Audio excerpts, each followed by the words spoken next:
The stars were quiet that night.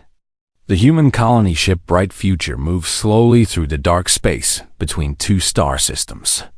It was a large ship, almost 2 kilometers long, carrying 3,000 humans to their new home on a planet called New Sol.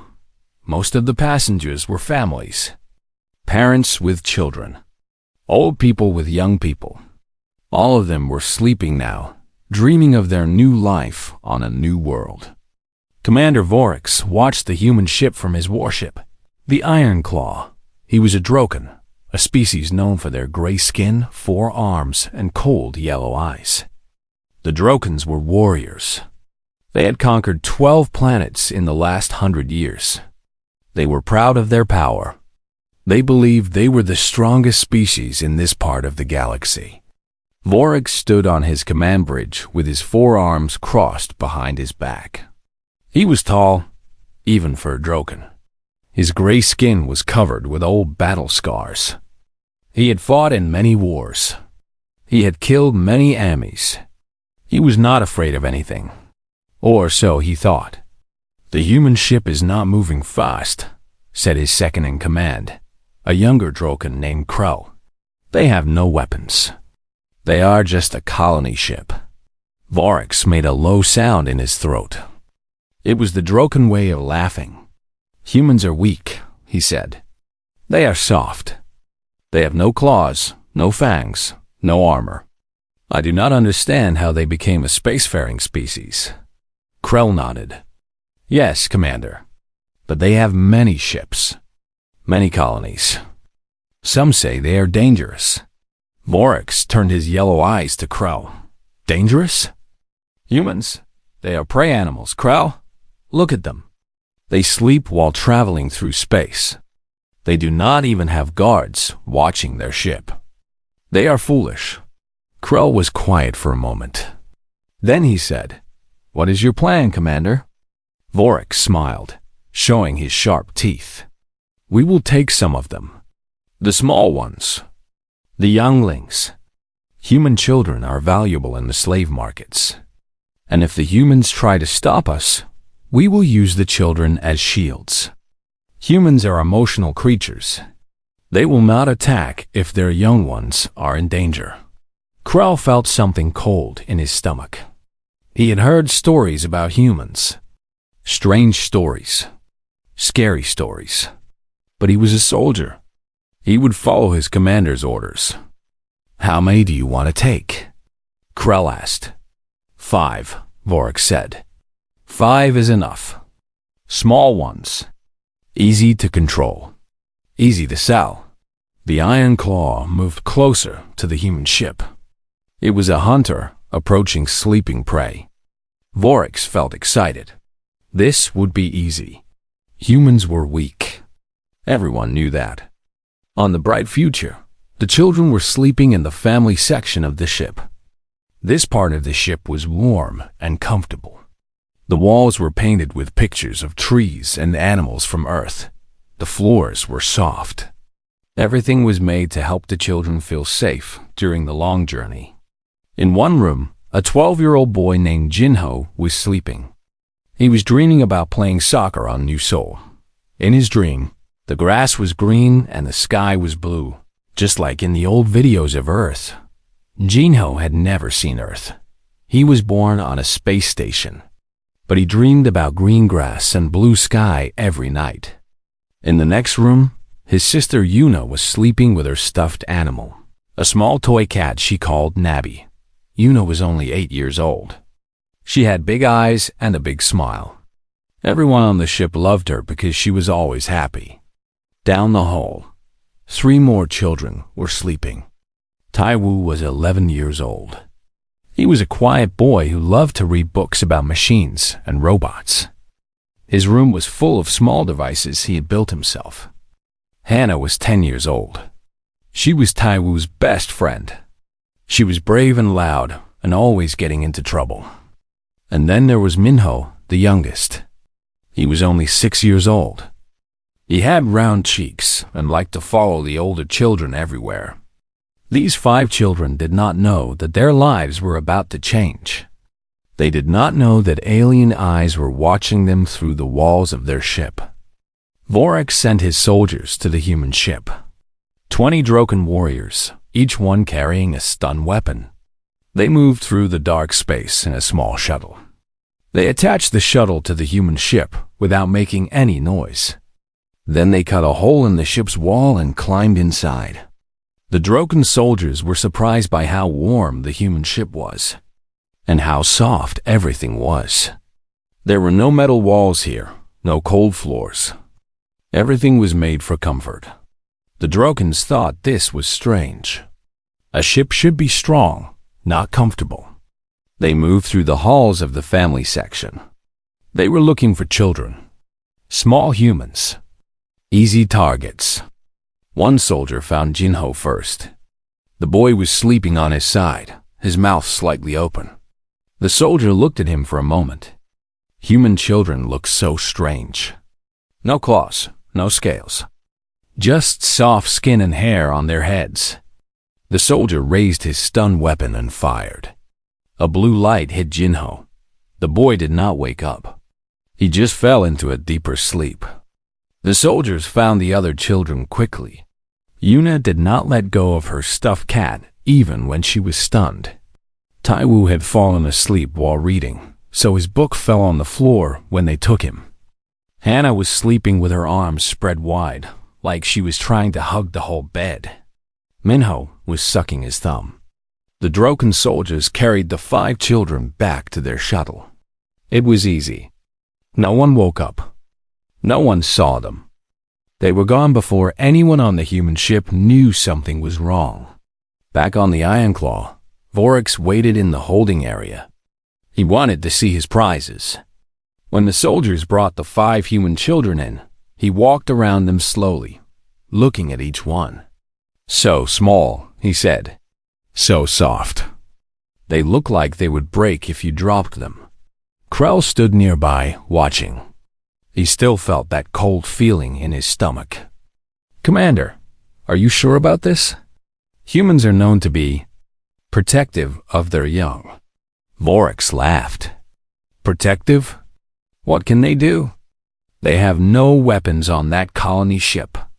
By the time they call for help, we will be far away. And even if their military comes, we will use these children as shields. Humans will never risk harming their young ones. The children were placed in a small cell. The floor was cold metal. The walls were gray. There was nothing soft here. Nothing comfortable. Vorax looked at the sleeping children one more time. They will wake up soon. Give them food and water. I want them healthy. Healthy slaves sell for more money. Then he walked back to his command bridge. He ordered his ship to move away from the human colony ship. The Ironclaw flew into the darkness of space, carrying its stolen cargo. On the bright future, the sunlight slowly turned on to start the morning cycle. Parents began to wake up. They stretched and yawned and got ready to check on their children. A woman named Su Jin walked to her son's room. She wanted to wake Jinho for breakfast. But when she opened the door, she saw an empty bed. The blankets were on the floor. Her son was gone. For a moment, she thought Jinho had gone to find his friends. Sometimes he did that. Sometimes he woke up early to play. But then she noticed a hole in the wall. A perfect circle, cut through the metal. Cold air was coming through it.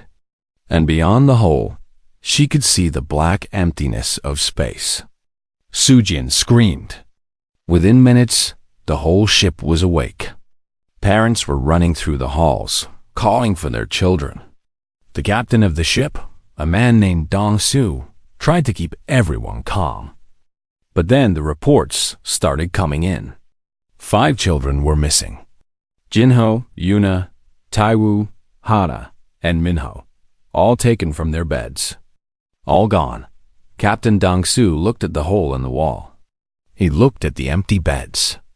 He understood what had happened. Someone had boarded his ship. Someone had taken the children. His hand started to shake. But it was not fear. It was something else. Something older. Something deeper. Anger. He walked to the communication room. He sat down at the main console. His fingers moved across the controls.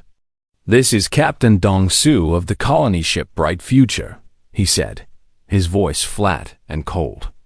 "I am sending an emergency message to Earth Fleet Command. We have been attacked. 5 children have been kidnapped. I repeat, 5 children have been kidnapped. I am sending our location and all sensor data. Please respond immediately." He sent the message. Then he sat back in his chair and waited. In another part of the galaxy, on a ship called the Thunder of Earth, an admiral was drinking his morning coffee when the message arrived. Admiral Park was an old man with white hair and tired eyes. He had been a soldier for 40 years. He had fought in many battles. He thought he had seen everything. But when he read the message from the Bright Future, his coffee cup fell from his hand. "Children," he whispered. "They took children." His officers looked at him with confused faces. They had never seen their admiral look like this.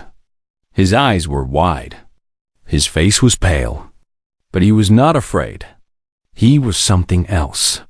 Something worse. "Sir?" one officer asked. "What should we do?" Admiral Park stood up slowly. "Send a message to every ship in the fleet. Every single one. And send a message to every ally we have. Tell them what happened. Tell them someone kidnapped human children. And then, sir." Admiral Park looked at the stars through his window. Somewhere out there, 5 children were scared and alone. 5 children who did not know if they would ever see their parents again. "And then," he said quietly, "we find them. And we show the galaxy what happens when you take our children." Far away, on the Iron Claw, the 5 children were beginning to wake up. Jinho opened his eyes first.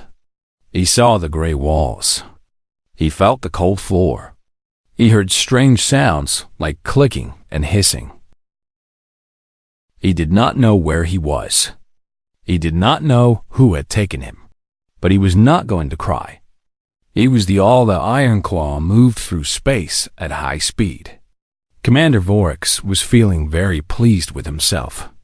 The mission had been easy. No fighting. No problems. Just 5 small humans, now sitting in a cell on his ship. Soon he would sell them, and he would be rich. He sat in his command chair, thinking about what he would do with all the money. Maybe he would buy a bigger ship. Maybe he would buy a small moon. The possibilities were endless. Krell walked onto the bridge. He was holding a datapad in his 2 right hands. His face looked strange. Not scared exactly, but worried. Very worried. "Commander," Krell said, "I have been reading about humans." Vorax made a bored sound. "Why? They are weak creatures. What is there to read?" Krell moved closer to his commander. His voice was low, almost a whisper. "Sir, I think we may have made a mistake." Vorax turned his yellow eyes to Krell. "A mistake? What kind of mistake?" Krell looked down at his datapad. His hands were shaking slightly. "I was looking at human military records. I wanted to know more about them. About their history. Their wars. And?" Vorax was getting impatient now.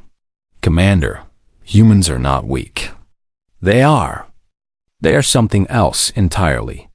Vorax laughed. "Something else? Look at them. They have no claws, no fangs. Their skin is soft. They are small. How can they be dangerous?" Krell took a deep breath. "Sir, humans are what their scientists call persistence predators.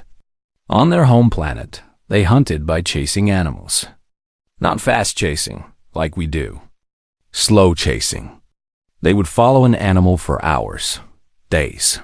They would never stop. Never give up. The animal would run and run until it could not run anymore. And then the humans would catch it." Vorax was quiet for a moment. Then he said, That is an interesting fact, Krell. But what does it matter? It matters, Commander, because humans do not give up. Ever.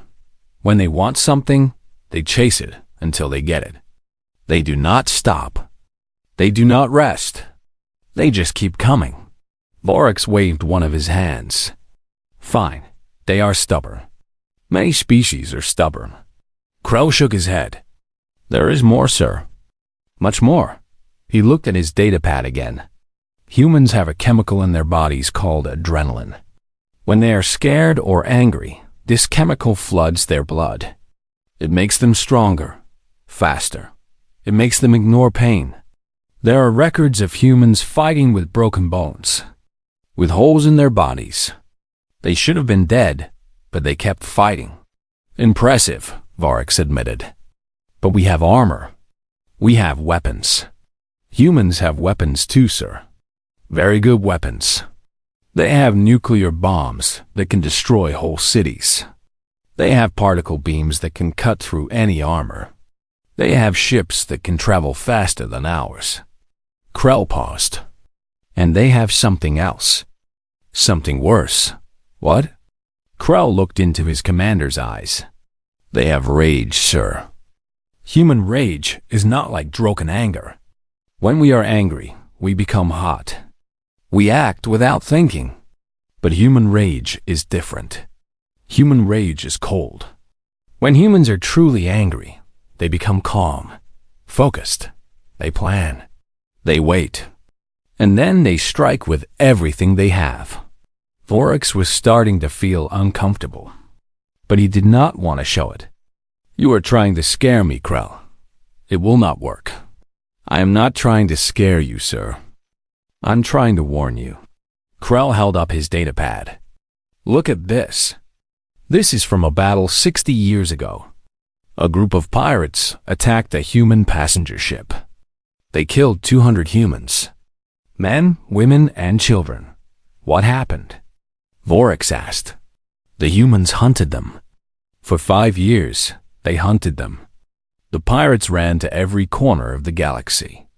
They hid on dead moons. They changed their ships. They changed their names. But the humans kept coming. And eventually, the humans found every single pirate. Every single one. And do you know what they did to them? Vorax did not answer. They killed them, sir. But not quickly. The pirates begged for death. They begged for mercy. But the humans did not give them mercy. They gave them justice. Human justice. The bridge was very quiet now. The other officers were listening. They had stopped working. They were all looking at Krell with wide eyes. Vorax stood up from his chair. Enough.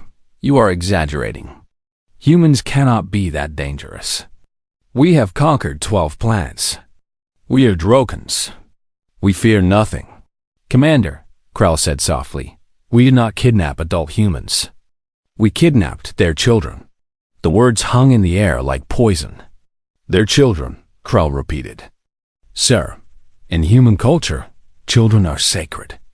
They protect their young with everything they have. There are stories of human mothers lifting vehicles to save their children. Stories of human fathers fighting armies. One human saying is this: a mother's love is the most dangerous force in the universe. Another saying is, there is no creature more dangerous than a parent protecting their child. Vorax felt something he had not felt in many years. Fear. Real fear. But they will not attack us, he said. We have their children. They will not risk hurting them. Krell shook his head slowly. That is not how humans think, sir. They will not attack blindly, no. But they will come for us. They will find us. And when they do, they will not stop until they have their children back. Even if it means dying. Even if it means killing every Droken on this ship. One of the other officers spoke up. His voice was shaking. Commander, maybe we should return the children. Before it is too late. Vorax turned to look at him. The officer was young. His gray skin was pale with fear. Return them? Vorik said. And look weak? No, we are Drokans. We do not show weakness. But sir, no. Vorix's voice was loud now, angry. We are not afraid of humans. We will sell these children and make our profit. That is final. The bridge was silent again. No one dared to speak against the commander, but Krell walked closer to Vorix. Very close. So close that only the commander could hear him. Sir, I must tell you one more thing. The most important thing. What? Vorix whispered back. The children we took. They are not just any children. One of them, the smallest boy, is the son of the captain of that colony ship. And that captain has a brother. Who cares about his brother? Krell's voice was barely a whisper now. His brother is Admiral Dongsu Park, commander of the Earth Fleet's 3rd Division. He has 40 warships under his command. 40 of the most advanced ships in the human fleet. Vorix felt his heart stop. We kidnapped an admiral's nephew, sir. An admiral who is known for being thorough. An admiral who, during the Mars Rebellion, destroyed an entire space station because rebels were hiding there. An admiral who, according to human records, has never lost a battle. Not once in 30 years. Vorix sat down in his chair. His 4 hands were shaking. What? What should I do? He asked. His voice sounded small now. Not like a commander's voice at all. Before Krell could answer, an alarm started ringing. Red lights flashed across the bridge. Commander! One officer shouted. We are receiving a transmission. From a human ship. Vorix stood up quickly. What? How did they find us so fast? I do not know, sir. But they are hailing us. Should I put it on the screen? Vorix took a deep breath. He tried to make himself look strong, brave, but inside he was terrified. Yes, show me. The main screen flickered, and then a face appeared. A human face. An old man with white hair and cold eyes. He was wearing a military uniform with many medals. His expression was calm. Too calm. I am Admiral Dongsu Park of the Earth Fleet, the man said. His voice was quiet but clear. You have something that belongs to us. Vorix tried to speak, but no words came out. I know you are there, Commander Vorix, the Admiral continued. I know your ship. I know your crew. I know exactly where you are. And I know you have 5 of our children. And I know you have 5 of our children. Vorix finally found his voice. Admiral, this is a misunderstanding. We can negotiate. No. The single word was like a door slamming shut. There will be no negotiation. There will be no deals. You took our children. You took my nephew. Vorix's legs felt weak. Admiral, please. If you attack, the children might get hurt. You do not want that. The Admiral leaned forward. His cold eyes seemed to look directly into Vorix's soul. Let me tell you something about humans, Commander. When our children are in danger, we do not think about ourselves. We do not think about safety. We do not think about anything except getting our children back. You believe having our children makes you safe. You are wrong. Having our children makes you the most wanted being in the galaxy. Vorix tried to swallow, but his throat was dry. I am giving you 12 hours, the Admiral said. 12 hours to return those children, unharmed, to us. If you do this, we will let you go. We will not chase you. We will not hunt you. You will live. And if I do not? Vorix asked. He did not know why he asked. He already knew the answer. The Admiral's face did not change. If you do not, then I will find you. It might take a day. It might take a week. It might take a year. But I will find you. And when I do, I will not be quick. I will not be merciful. Every moment of fear those children feel will be returned to you 1,000 times. The screen went black. The transmission was over. The bridge was silent. All the officers were looking at their commander, waiting. Vorik sat down slowly. His whole body was shaking now. He could not hide it anymore. "Sir?" Krell asked. "What are your orders?" Vorik did not answer. He was thinking about what the Admiral had said. He was thinking about the stories Krell had told him. He was thinking about persistent predators who never gave up. About parents. Admiral Dongsu Park stood in the command center of his flagship, the Thunder of Earth. Around him, 30 officers worked at their stations. Screens showed maps, ship positions, and data from 1,000 different sources. But the Admiral was not looking at any of it. He was looking at a small photograph in his hand. The photograph showed 5 children smiling at a birthday party. His nephew Minho was in the front, his face covered with cake frosting. Behind him stood Jinho and Yuna, the children of his younger brother. And next to them were Taiwu and Hannah, their best friends. Dongsu remembered that day. It was Minho's 6th birthday. The boy had been so happy, so innocent, so full of joy.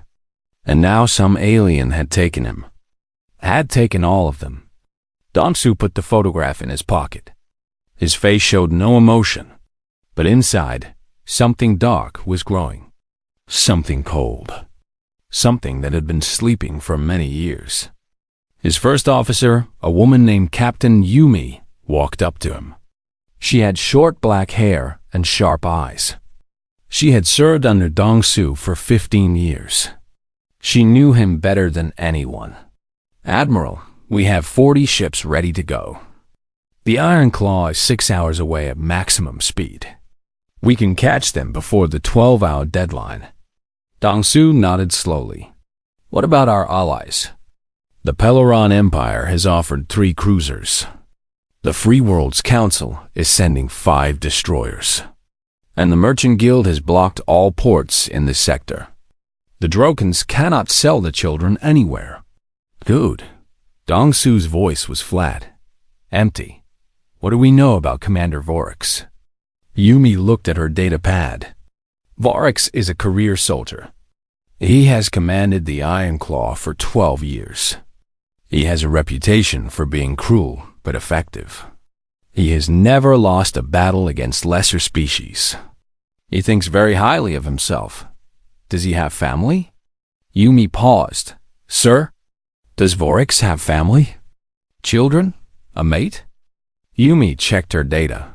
"He has a mate on the Drokan homeworld. And 2 offspring. Both adults now." Dongsu nodded again. "Good. I will not harm them. I am not a monster. But I want Vorik to understand something. I want him to understand that I know everything about him. I know where his family lives. I know where his ship was built. I know every battle he has ever fought. I want him to know that he cannot hide from me. Ever." Yumi looked at her admiral with careful eyes. "Sir, are you all right?" Dongsu turned to look at her. His eyes were cold. Very cold. "My nephew is on that ship, Captain. My brother's children are on that ship. I changed Minho's diapers when he was a baby. I taught Jinho how to ride a bicycle. I helped Yuna with her homework.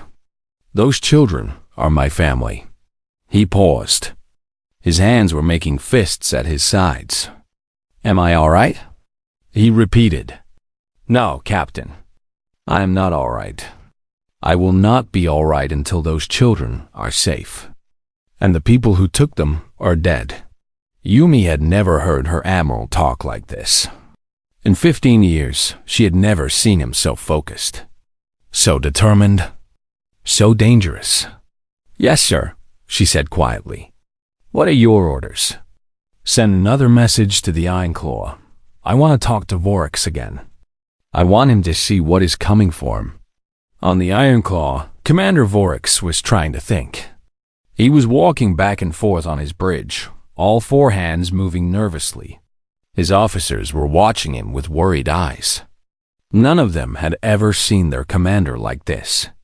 Krell stood near the main screen. He had been tracking the human ships. What he saw made his blood run cold. "Commander, there are more ships now. Not just the Admiral's fleet. Other ships are joining them. Pelorans, Free Worlders, even some Merchant Guild vessels." Vorax stopped walking. "Why? Why are they all coming?" "Because of what we did, sir. The humans sent a message to everyone. They told the whole sector that we kidnapped human children. And now everyone is angry. Everyone. Why would other species care about human children?" Krell shook his head. "You still do not understand, Commander. Humans have many friends. They trade fairly. They help others. They protect the weak. The galaxy respects them. And the galaxy knows that if someone can kidnap human children and get away with it, then no one's children are safe." Vorax felt sick. His wonderful plan had turned into a nightmare. "Incoming transmission," an officer announced. "It is the human admiral again." Vorax straightened his body. He tried to look brave. "Put him on screen." The screen flickered, and Admiral Dongsu's face appeared again. But this time, he was not alone. Behind him stood dozens of officers. And behind them, through a large window, Vorax could see ships. Many ships. So many ships. "Commander Vorax," Dongsu said. His voice was still calm, still quiet. "I wanted you to see something." The camera moved. Now Vorax could see the window more clearly. Outside, human warships were gathering. Big ones, small ones. Some of them looked old. Some looked brand new. But all of them looked dangerous. 47 ships, Dongsu said. "That is how many we have right now. But more are coming. Every hour, more ships arrive. By tomorrow, we will have 100. By next week, we will have 500. Vorax's throat was dry. "Admiral, this is too much. It is only 5 children." The temperature in the room seemed to drop. Dongsu's eyes became even colder. "Only 5 children," he repeated slowly. "Let me tell you something, Commander. In human history, nations have gone to war over one child. One. We have started revolutions because children were hungry. We have torn down governments because children were hurt.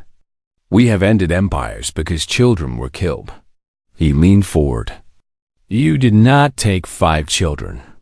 You took 5 universes. Because every child contains a whole universe of possibilities. Every child is loved by someone. Every child matters. And you, Commander Vorax, thought you could just take 5 of them and sell them like objects." Vorax tried to speak, but Dongsu continued. "I have 9 hours left on my deadline. That is 9 hours for you to make a decision. You can return the children and live. Or you can keep them and die. There is no third option.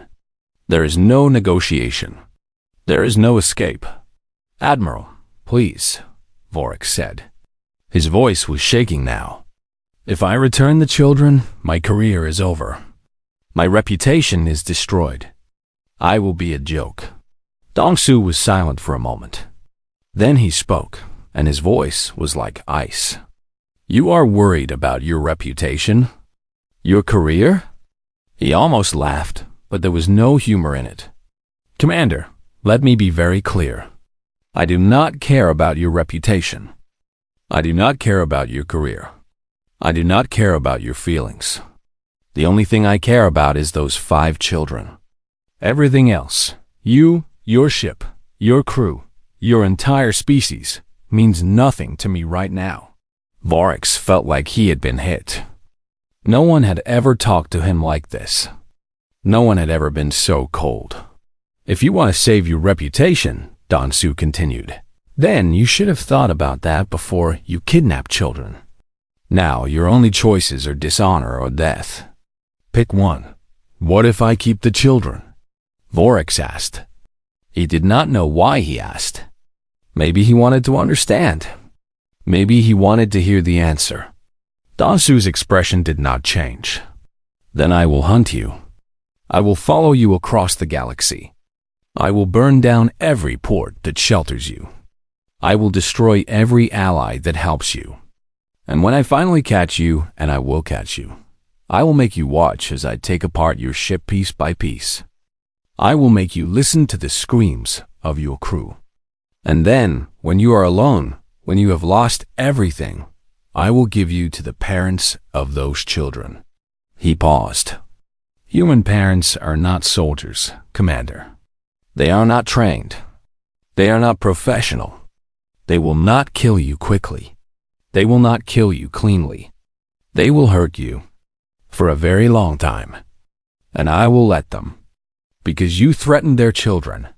And there is nothing more dangerous in this universe than a parent who has been threatened. The bridge of the Ironclaw was completely silent. Every Droken was staring at the screen. Every Droken was terrified. You have 9 hours, Dansu said. Use them wisely. The screen went black. Vorax stood frozen for a long moment. Then, slowly, he turned to look at his crew. They were all watching him, waiting for orders. But he could see it in their eyes. They were afraid. They wanted to give the children back. They wanted to live. Commander, Krell said softly, we should return the children. Vorax felt something break inside him. His pride, his confidence, all the years of thinking he was strong, thinking he was powerful, it all crumbled away. If we returned them, he whispered, everyone will know we were scared. Everyone will laugh at us.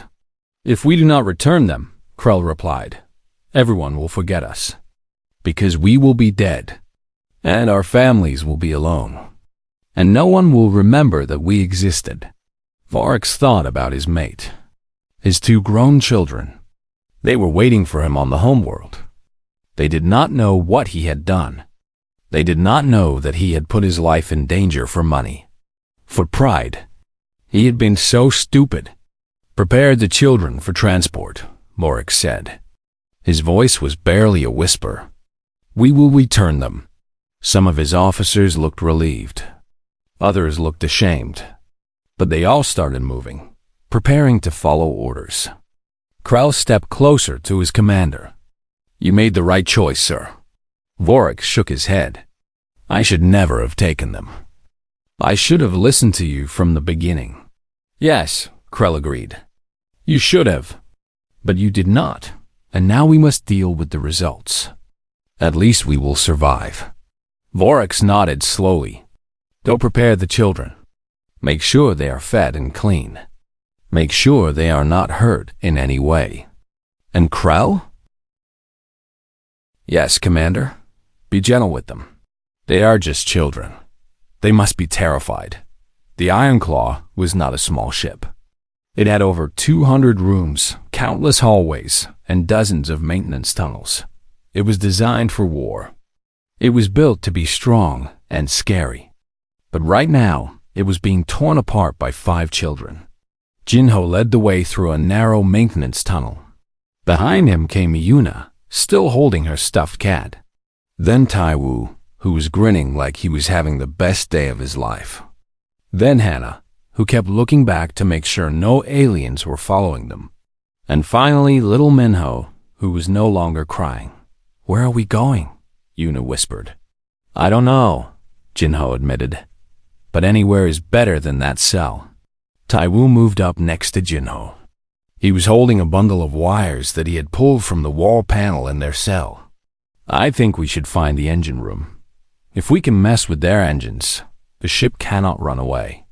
Then my uncle can catch them easier. Hana nodded. That's a good idea. But how do we find the engine room? Taiwu pointed at the walls of the tunnel. See these pipes? The big ones carry power. If we follow the biggest pipes, they will lead us to where the most power is used. That will be the engines. Jinho looked at his friend with new respect. You're really smart. You know that? Taiwu shrugged. I just read a lot of books. They started crawling through the tunnel, following the biggest pipes. The tunnel was dark and dusty. It was not made for people to travel through. It was made for repairs, but the children were small. They fit perfectly. Behind them, they could hear the aliens shouting, searching.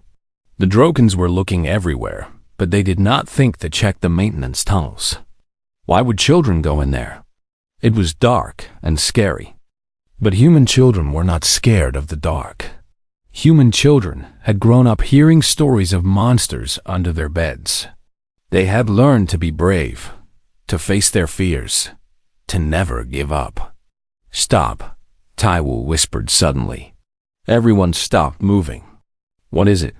Jinho asked. Taiwu pointed ahead. Through a grate in the tunnel floor, they could see a large room below. Machines were humming. Lights were flashing. Aliens were walking around, checking screens and pressing buttons. "The engine room," Taiwu said with a smile. They watched for a few minutes. There were only 4 Drokans in the engine room. They were not guards. They were workers. They looked bored. "How do we get down there?" Hana asked. Jinho looked around. He saw another grate on the side of the tunnel. This one opened into a dark corner of the engine room, a corner that was hidden by large machines. "There," he said, pointing. "We can drop down behind those machines. The aliens won't see us." "And then what?" Yuna asked. Her voice was small.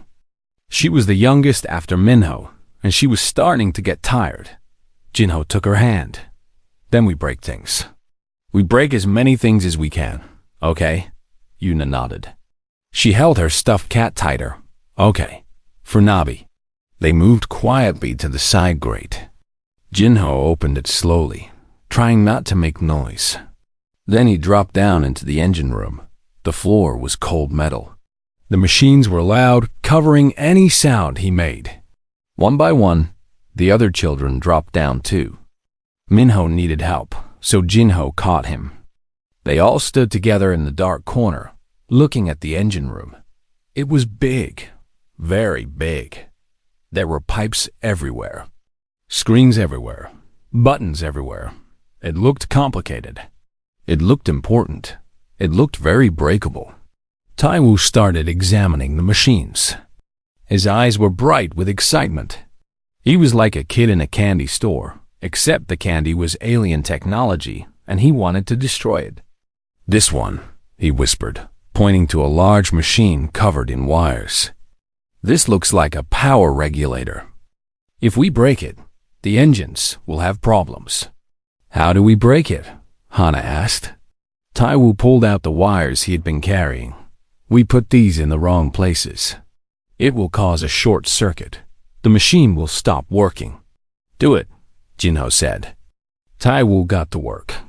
His small hands moved quickly, pulling out some wires and putting others in. He was humming quietly to himself. He was enjoying this. While Taiwu worked, Jinho kept watch. He could see the 4 Drokan workers on the other side of the room. They were not paying attention. They were talking to each other, probably complaining about their jobs. Hana was getting impatient. "Can I break something too?" she whispered. Jinho nodded. "See that screen over there? The one with all the numbers? Go push all the buttons." Hana grinned. She loved pushing buttons. She crept over to the screen and started pressing everything she could reach. Numbers changed. Alarms beeped. Lights turned red. One of the Drokan workers noticed. "What is happening?" he said, walking toward the screen. Hana quickly hid behind a pipe. The worker stood at the screen, looking confused. He started pressing buttons, trying to fix whatever Hana had done. Meanwhile, Yuna had found something interesting. There was a small hatch in the floor with a handle. She pulled on the handle, and the hatch opened. Below was a deep hole filled with glowing energy. "What is that?" she asked. Taiwu looked over. His eyes went wide. "That is the main power conduit. All the energy for the engines flows through there." Yuna looked at her stuffed cat. Then she looked at the glowing hole. If I drop something in there, will it break the ship? Taiwu nodded slowly. Probably. But do not drop Nabi in there. That would be sad. Yuna shook her head. Not Nabi. This. She reached into her pocket and pulled out a handful of small screws. She had found them in the maintenance tunnel. I collected these. I thought they might be useful. Taiwu stared at her. Then he smiled. Yuna, you are a genius. Yuna dropped the screws into the glowing hole. For a moment, nothing happened. Then there was a crackling sound, then a loud bang. Then all the lights in the engine room turned off. What? One of the Droken workers shouted. The power! The power is failing! Someone call the commander.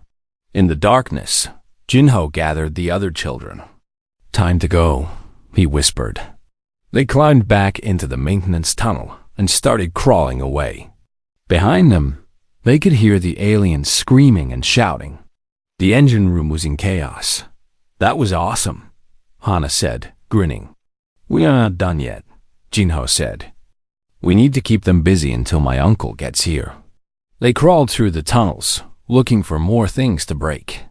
Taiwu found the water recycling system and disconnected some pipes. Now water was spraying everywhere in one section of the ship. Hannah found the food storage and opened all the containers. Now food was floating in the zero-gravity storage area. Yuna found the laundry room and put all the clean uniforms in the dirty pile. And Minho found the most important thing of all. Look, the little boy said, pointing through a grate.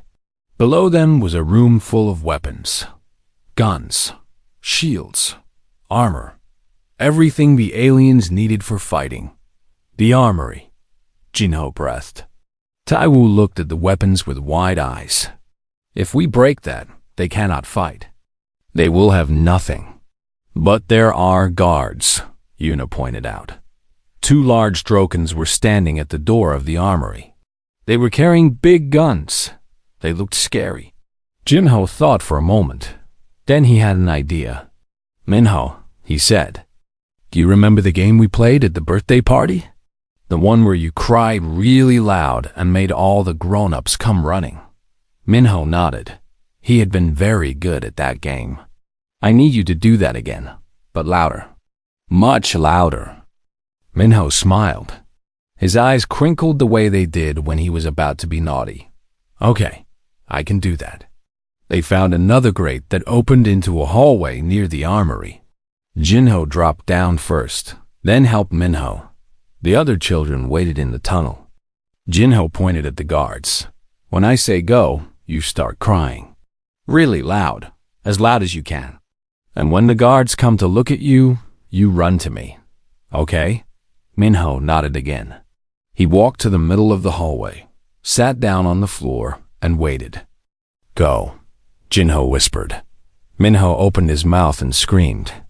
It was a horrible sound. It was the sound of a child in complete terror. It echoed through the whole hallway. It was so loud that it probably echoed through the whole ship. The guards at the armory door jumped.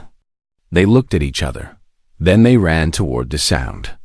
Little human, one of them shouted. Stop crying. You are safe. But Minho kept screaming. Tears were running down his face now. He was really good at this game.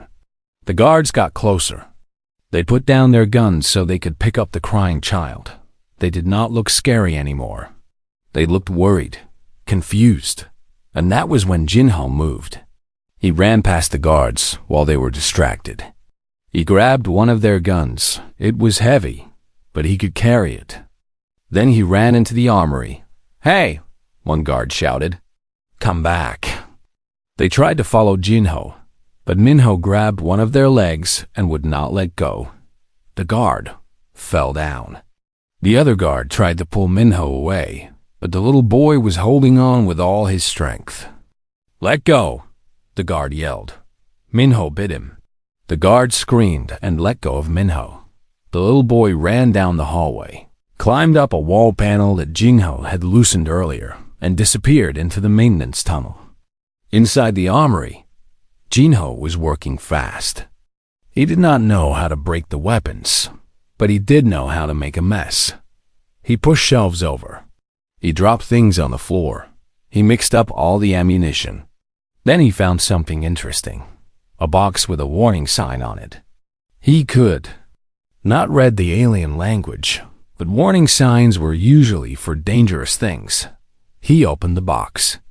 Inside Admiral Dong-Su stood on the bridge of his flagship, watching the countdown timer reach 0.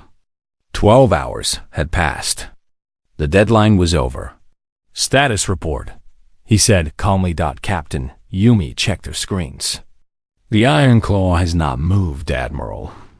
They are dead in space. No engine power. No weapons online. Their shields are failing." Dong-Su frowned. "That is strange. Did we damage them somehow?"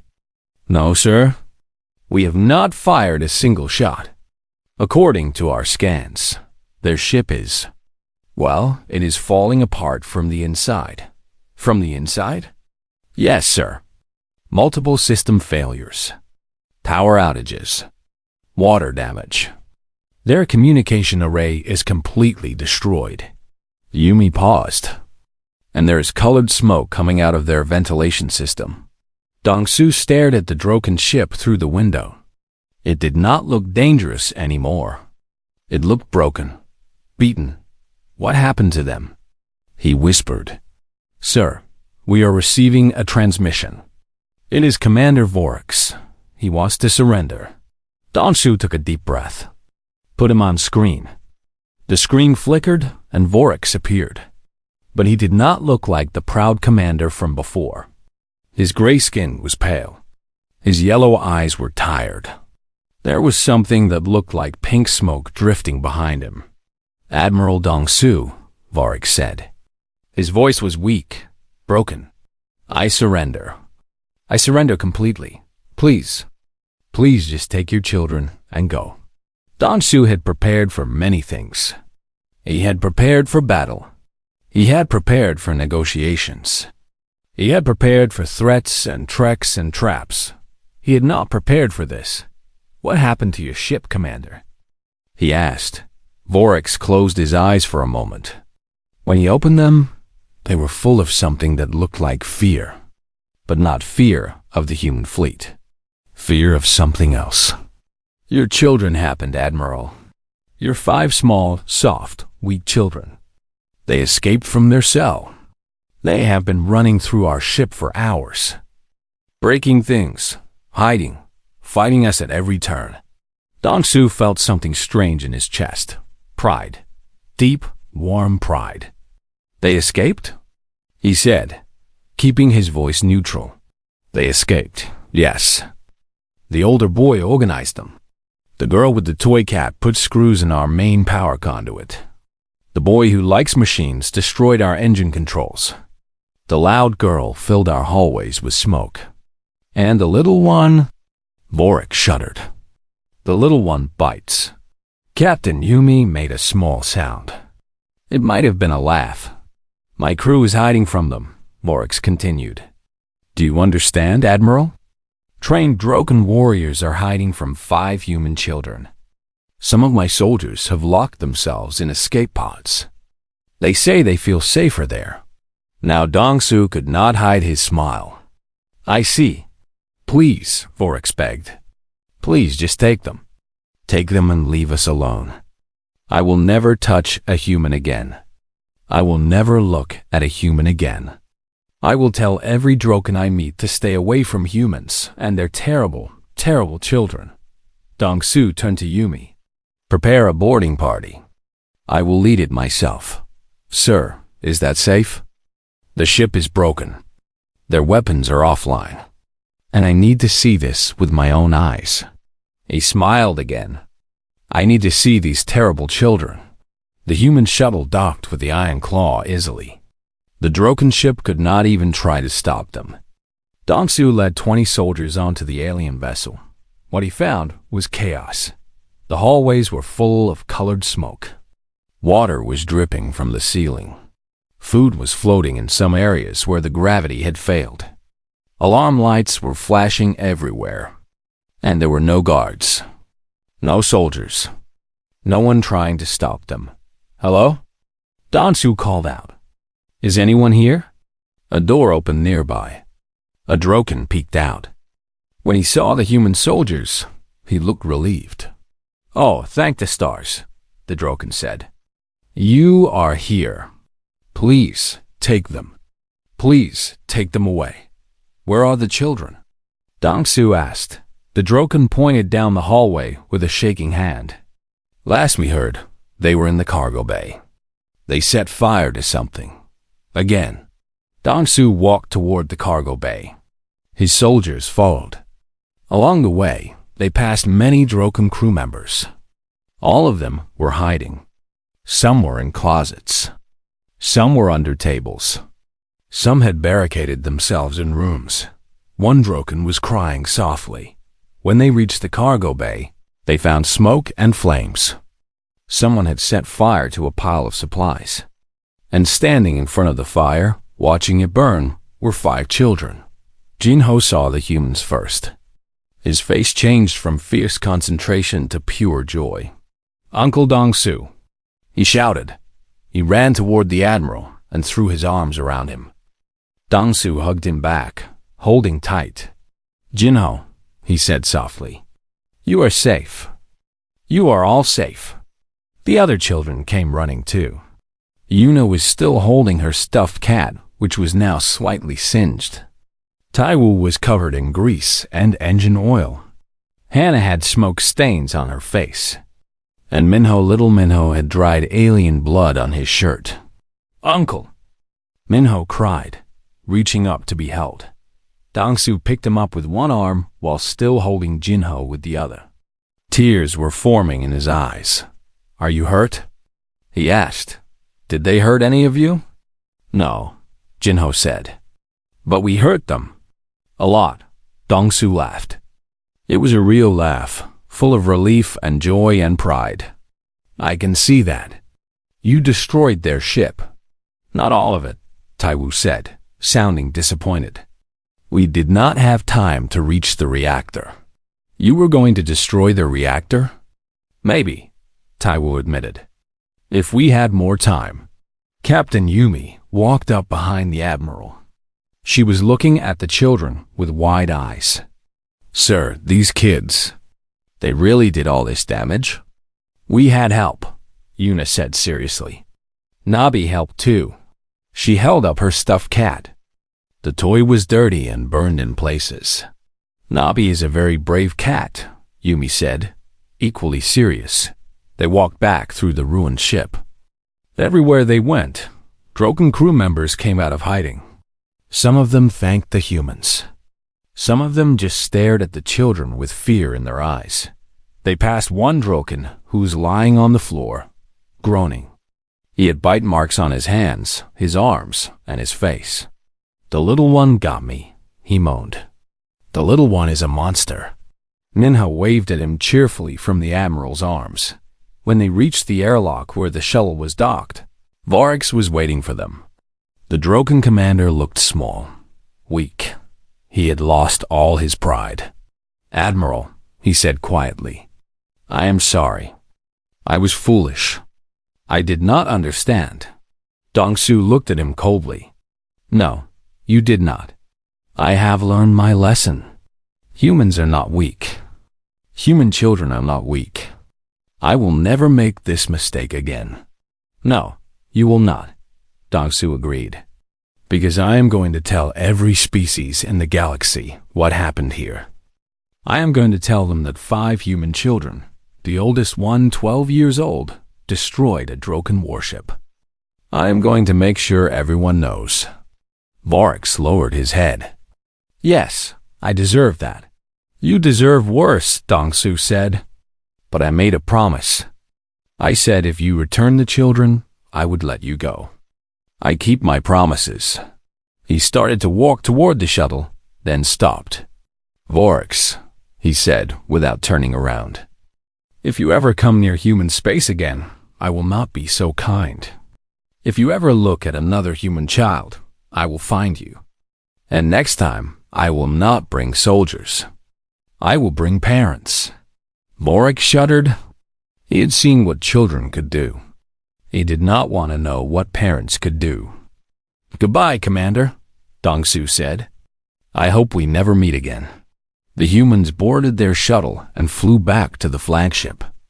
The children were immediately surrounded by medical officers who wanted to check them for injuries.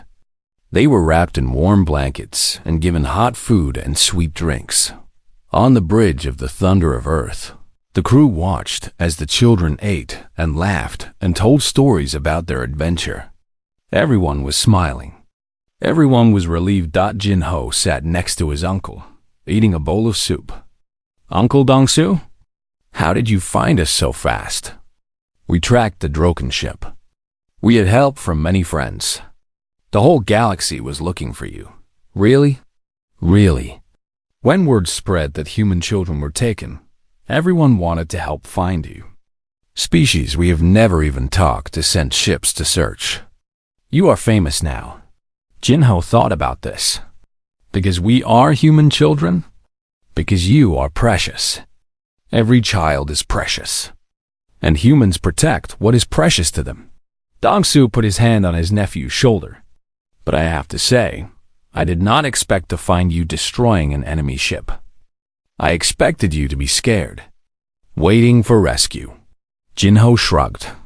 Tai will read that you should always try to escape. And Hannah said we should break things.